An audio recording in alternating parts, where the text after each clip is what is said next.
ചെമ്പനീർ പൂവിൻ്റെ ഇന്നത്തെ വിശേഷത്തിലേക്ക് പോവാം. ശ്രുതിയും കൂടെ ആണെന്നുണ്ടെങ്കിൽ ഏജൻസിയിൽ പോയിട്ട് നീലിമിനെ പറ്റിയിട്ടുള്ള കാര്യങ്ങളൊക്കെ അന്വേഷിക്കുന്നുണ്ട്.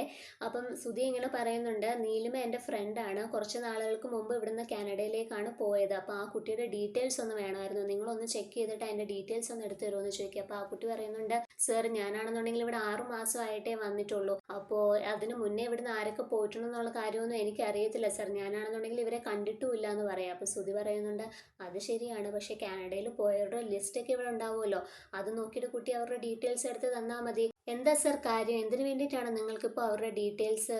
അതുമാത്രമല്ല, നിങ്ങൾ ഫ്രണ്ട്സ് ആണെന്നല്ലേ പറഞ്ഞത്, എന്നിട്ട് അവരുടെ കോൺടാക്ട്സ് ഒന്നും നിങ്ങളുടെ കയ്യിലില്ലേ?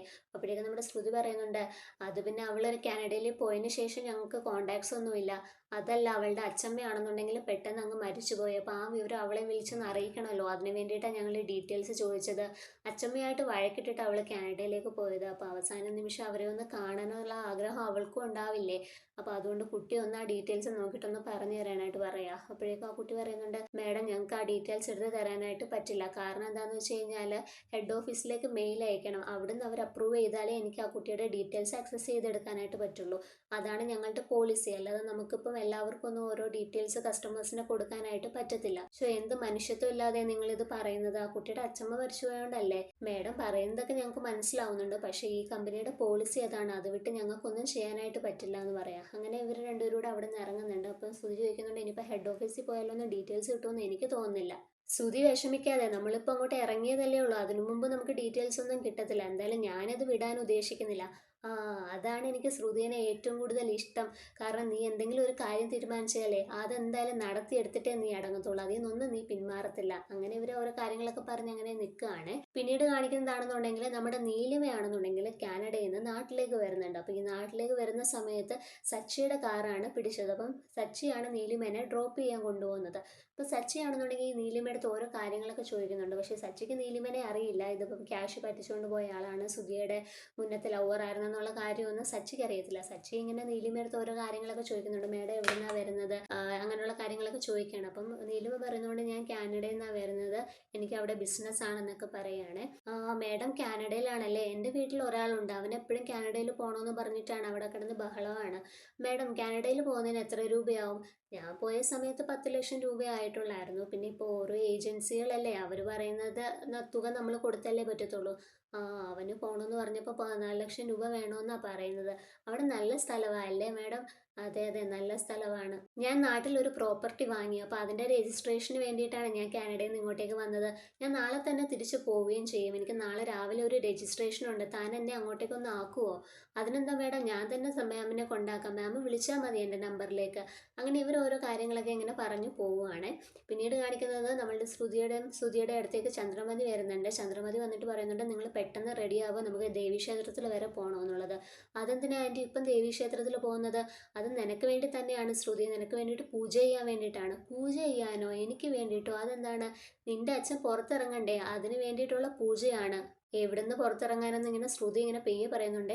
എവിടുന്ന് പുറത്തിറങ്ങാനെന്നോ? നീ എന്താ ശ്രുതി ഇങ്ങനെയൊക്കെ സംസാരിക്കുന്നത്? നിന്റെ അച്ഛൻ ജയിലിൽ തന്നെ അല്ലേ, അദ്ദേഹത്തെ എങ്ങനെയെങ്കിലും പുറത്തിറക്കണ്ടേ, അതിന് വേണ്ടിയിട്ടാണ് ഈ പൂജയും വ്രതവും ഒക്കെ ചെയ്യാനായിട്ട് ഞാൻ പറയുന്നത്. വളരെ ശക്തിയുള്ള ദേവീക്ഷേത്രമാണ്, അവിടെ പോയിട്ട് നമ്മൾ പൂജ ചെയ്താലും അതുപോലെ തന്നെ 48 ദിവസം നീ വ്രതം എടുത്തു കഴിഞ്ഞാലും മനസ്സിലുള്ള കാര്യങ്ങളെല്ലാം വളരെ വേഗം തന്നെ നടക്കും. സ്ത്രീകൾ ശയനപ്രദക്ഷിണം ചെയ്യുന്ന ക്ഷേത്രമാണ്, അവിടെ പോയിട്ട് നീ ശയനപ്രദക്ഷിണം ചെയ്യണം. അതിനുശേഷം 48 ദിവസം നീ വ്രതം എടുക്കണം. വ്രതം എടുക്കുക എന്ന് പറഞ്ഞാൽ കഠിന വ്രതമായിരിക്കണം.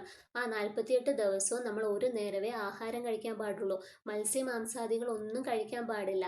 അതും സൂര്യോദയത്തിന് മുമ്പ് നമ്മൾ ഭക്ഷണം കഴിക്കണം, പിന്നെ അതിനുശേഷം ഒന്നും കഴിക്കാൻ പാടില്ല. അത് കഴിഞ്ഞ് നമ്മൾ തറയിൽ പായിട്ടിട്ട് വേണം കിടക്കാനായിട്ട്.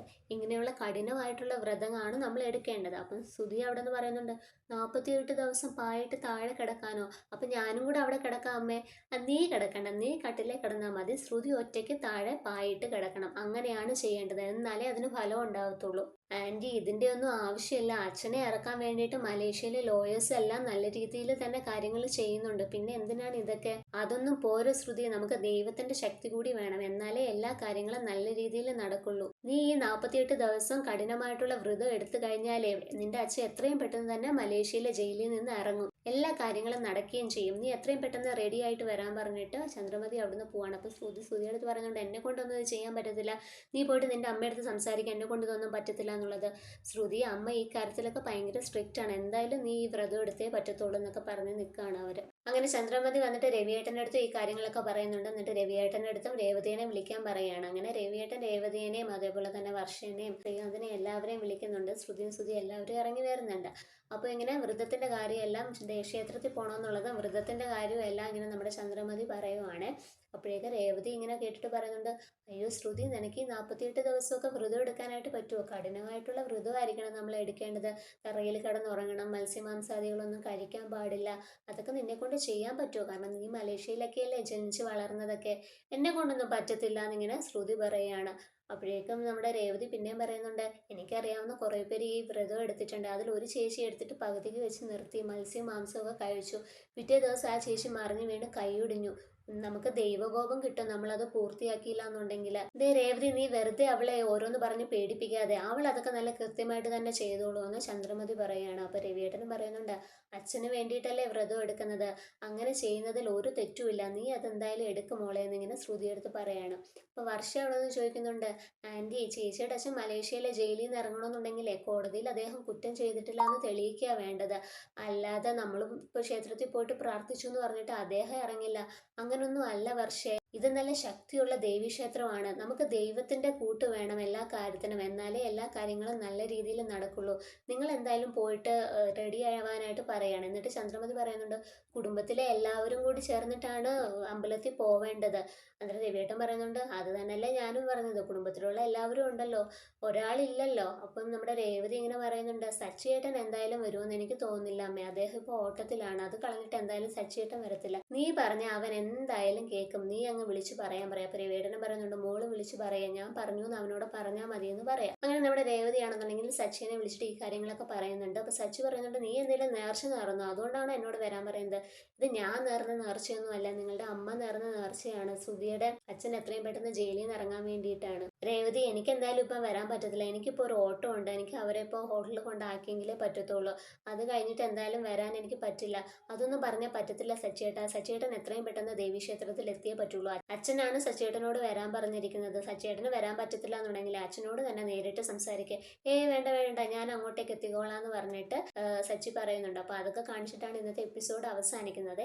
അപ്പോൾ വീഡിയോ ഇഷ്ടമായ എല്ലാവരും ഒന്ന് ലൈക്ക് ചെയ്യുക, ചാനലും ദയവായിട്ടൊന്ന് സബ്സ്ക്രൈബ് ചെയ്തേക്കുക. താങ്ക്